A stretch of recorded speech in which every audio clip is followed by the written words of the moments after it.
Howdy there, chums, I, Captain Stephen. I'm doing a basic guide to play the game of No Man's Sky. And we're going to start off with hazard protection. And for this, I'm going to be firing up a brand new game, and I'm going to be playing normal mode. When you select new game, you get a load of tiles selecting your options. I would start in normal, so you get a general idea of what's going on. Some people will fire up creative, but then you get everything handed to you on the plate, and you're not going to learn much, because you can just craft whatever you want because you've got unlimited resources. So we're firing up into normal mode, and I'm going to show you firstly hazard protection. So something that does fox people though is the very first screen that you see. It just says begin initialization, and it's got like a little symbol where you have to hold down that button to initialize in. Just hold down square on PlayStation. You should get an idea of what you need to hold down on other platforms. It should tell you in the center of the actual thing, like E or something if you're on PC, or whatever. Whatever button it is. Anyway, once you initialize in, you're going to get this sort of intro sequence, and you can hear up all the boot up protocols through a robotic voice.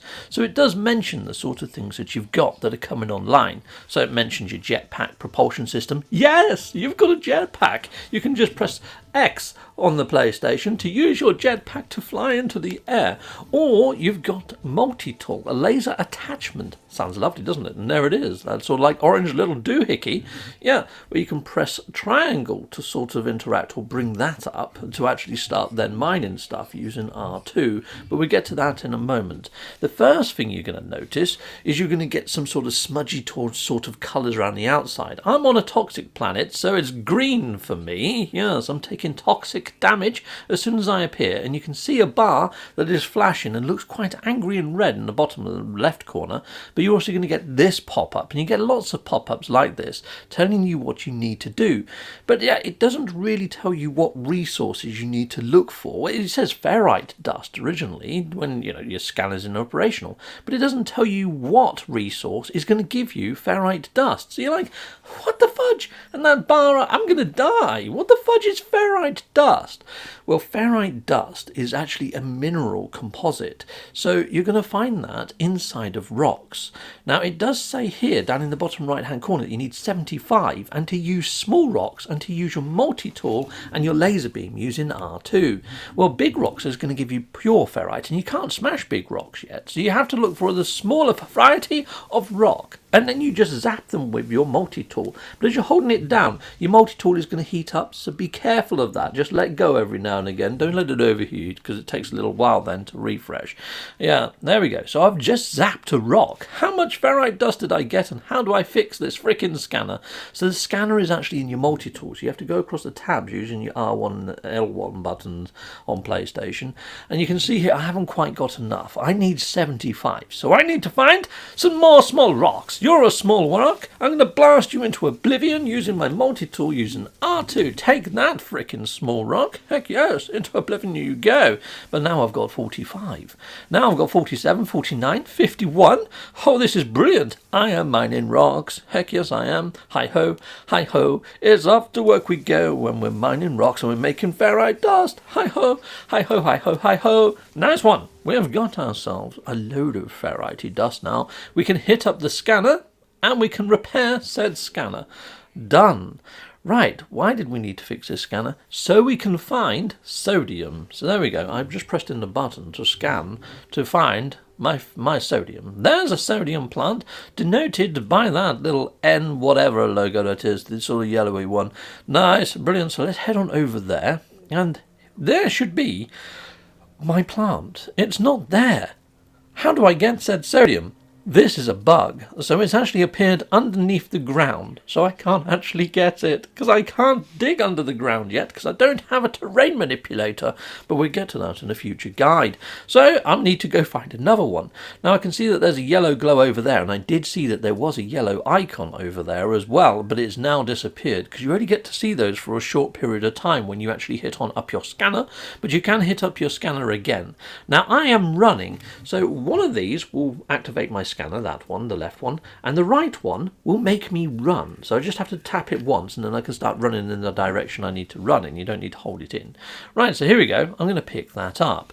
Brilliant. That's what you're looking for, is that yellow plant. That's what gives you sodium. And then you go into your actual exosuit and then you can just put it in. Boom! It's going to be flashing for you, so it makes it nice and easy the first time. It's not always going to be flashing for you in the future, just in the tutorial, just to keep that in mind. Right, so other ways to find sodium is just to look for it with your beady little eyes, because it's got an orange glow to it. So if I just look around, look, there's like an orange glow on the hill over in yonder. But I've also spied with my eye another sort of glowy sort of looking plant that's got these sort of weird like lights flashing around it. Now there are quite a lot of plants just growing in the wild that when you eat them, they're either going to top up your hazard protection or your life support. Now, I don't really know which is which, to be honest. I know some people do, but I don't really rely on these plants too much because of their random sort of halving of what it's going to do, your life support, or it's going to do your hazard protection. But there you go, I just picked some. Now when you go over the top of these, you can consume them using square. So I'm just going to consume a few of them. I'm not going to consume all, just in case it does my other bar. So here we go, hopefully it's done my hazard protection, but we shall see. And it says across the top of the screen there, life support. So that's actually the bar underneath my hazard protection. That one normally you'd use oxygen to top up, but we'll get to that in a future episode. Hopefully episode 2, to be fair, because these two bars are essential to keeping you alive on planets, especially if you're on an extreme world. Those bars move a lot quicker than on a planet like this, because this one isn't putting much strenu on my actual system. But we're heading towards that orange glow I could see on the hill there. Now I hit my scanner and you can see that it didn't put a logo or an icon above this to say that it is sodium, but I'm just taking a chance because I can see an orange glow. Orange glows will be sodium. Red glows should be oxygen. So they will top up both your bars. So here we go. I've picked up the sodium plant again, and I can this time, I'm going to use the quick menu. So I'm pressing down on my D-pad to get into quick menu, and I can just pick it up from there and do it super quick, rather than having to go through the other menu that you saw earlier. So there we go, people. So there's quite a lot on this quick menu, including emotes, which I'm just using there, but there's also camera mode. Camera mode pauses the game if you're not in multiplayer. And then you can actually move the camera like I did there, and I pressed R3 to position the sun underneath the planet to make it night time. Okay, now you can see those glows a lot easier, and you can see here there's no glows really around me. There's hardly any more plants for me to harvest, but what I can look for is a cave. So caves are just sort of like holes in the ground a lot of the time. There's one right there, right next to me in fact. I couldn't see it without camera mode because yeah, it's uphill and I'm just there. There's another cave over that way from me as well. So to either my left or right, I have caves by me. I wouldn't have known if I didn't pop into camera mode. Oh, and I just saw some more sodium over by that cave. But you know what? This cave is closer, so I'm just going to jump into this one. Be careful when you jump into caves because at the moment you don't have hardly any shields. So just take it easy. Use your jetpack and just gently drop into the cave.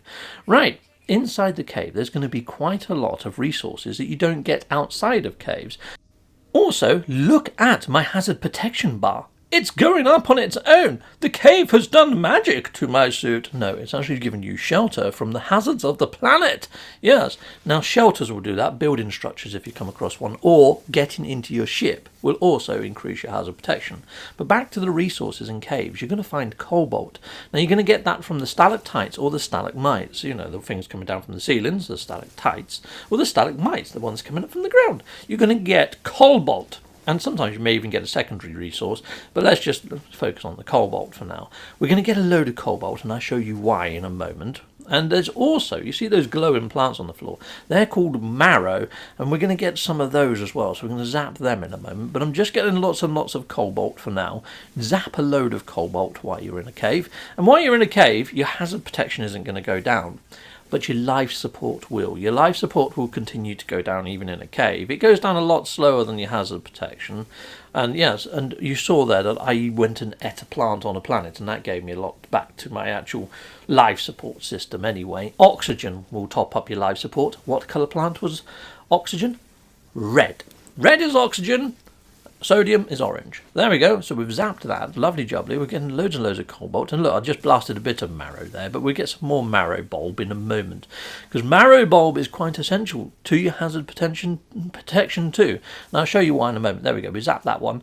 Is there any more I can zap? You can see here I'm about to run out of my laser beam for my mining tool. I've only got 3% of fuel left in the top right hand corner. It's under the white bar going up, but there we go, 1%, and I've run out now. I can't use my mining beam anymore. Oh no! Am I going to die? No, you can actually use melee, which is actually R1, and you can punch resources as well. So I'm going to punch this cave marrow a few times. You can see there, I'm getting cave marrow, and you can see the little round elliptical that it's actually going down in health, and then bang, I got a load of resources. You can even do it with rocks. You can punch the shite out of rocks. Yes, you're harder than Chuck Norris. Yeah, there you go, you can punch rocks away as well. Very much like how you cut down trees in Minecraft or whatever. You can see all the bits going into your exosuit. Lovely jubbly. Yeah, getting loads of cobalt just by punching. In fact, sometimes you get more resources by punching things than you do using your actual laser beam. I know, go figure. When you upgrade your multi-tool and your laser beam using modules, you're going to get a lot more than punching them. But for now, you can just punch the shite out of stuff. So there you go. If I wanted to refuel, though, just punch a plant. So plants are going to give you carbon, and carbon can recharge a lot of your equipment, like your mining laser beam. Yes, so there we go. We can recharge that from the quick menu or in the other menu. You just have to go to your multi-tool tab. So there we go. I've refueled my mining tool now, so I'm going to zap some more ferrite dust. You're probably thinking, Captain Steve, what about that cobalt? What about the marrow bulb? Why are you grabbing some more ferrite dust? Well, the ferrite dust is a component to mix in with the cobalt to make something quite nice. You're going to make an ion battery. Now, ion batteries will completely replenish your hazard protection. So once you make them, you've got a little batch of them. You don't really have to worry about your hazard protection, because as soon as it gets all the way down to pretty much zero, then use your ion battery. Don't use it when you've only got a little bit missing, because it's a waste of a battery. So to craft a battery, on the actual menu screen, inside your exosuit in general, I've gone to a free slot and I've just pressed the X button to craft. So once you craft, you can actually create items just by mixing two together. And you can see there I needed ferrite dust and cobalt. I've made one ion battery. I'm not going to use it because my bar is full. Another way to make sodium is if you make a portable refiner. So to make a portable refiner, I need metal plating and I need some oxygen. But at the moment I don't have oxygen, so I've just done a scan. And you see that there's a red icon over there, and there's also a red glow. They're oxygen plants, and I think there might be two there, which is just enough to make myself a personal refiner. So there we go. I've grabbed two of them, and it's given me a total of 32 oxygens. I only needed 30, so that's perfect, but I also need to craft, by pressing X again in a free slot, a metal plate. So I made a metal plate to make my portable refiner. So I can put down the portable refiner now, just like that. And you have to wait for it to go green. If it's red, it won't let you put it down. So just make sure, usually on a flat surface, it's going to go down. But here I've got it on a slope. Now I had to put some fuel in, so a little bit of carbon. And now I put the marrow bulb in. I can start by hitting begin or holding down square. And there we go. It's making sodium out of that marrow bulb. So make sure you grab a load of marrow in caves, and you can use this to sort of top yourself up. It's ran out of fuel, so I need some more carbon. How do I get carbon? Kill a plant, I hear you say. Yes, heck yes. I'm going to run over. There's a plant. Take that plant. I'm going to use my mining beam. Take that plant. Boom. He's gone. And I can run back over to here, and I can stick the fuel inside of there. I'm only going to put in a teensy-wincy bit of carbon, maybe about 3 or something. There we go. And I did that by pressing square to halve the stack. And there we go. So it halves and halves again. And there we are. Done. I've made my sodium. I can put that into my inventory space. And this is portable. Portable refiner. You can see there it says on the actual portable refiner how I pick it up, which was hold down R3, so I did. And you can see that it's now in my inventory, so I can take it with me wherever I go. So yeah, brilliant. I could sit in a cave all day and just make loads and loads of sodium if I wanted to, or make a load of ion batteries if I've harvested enough ferrite dust, that is. So excellent. So there we are. Hazard protection taken care of. Yeah, and you know what? Even if you did die, it's just going to create a little grave marker where you can go pick up all these resources again anyway from your exosuit. So it's no hardship. Anyhow, down in the bottom right corner there, it tells you how to run. So that's just holding in R3, but I've already mentioned that. And also using your jetpack, which is X, which I've already mentioned that as well. But it does tell you on the screen how to do a lot of this stuff. What it doesn't tell you is when it says get carbon or get ferrite dust, it doesn't really say on the big tiles that pop up how you get it. It does in the bottom right corner by, so you've got to look at the tiles and the bottom right hand corner for your tutorial steps. Another thing, getting it into your ship and out of your ship is going to create an autosave, but not only that, when you get in your ship, it's going to top up your hazard protection. What's on screen now about making the hermetic seal and metal plating, you know how to make the metal plating using ferrite dust. We showed you that just making the refiner earlier, but the actual other thing, the hermetic seal, we haven't got the blueprints for it yet. I will cover that off in another episode on how to fix your ship, but for now, chums, this is just about hazard protection. So hopefully you've got some skills now when it comes to hazard protection. Getting in your ship actually tops up your hazard protection as well, much like we did in the cave.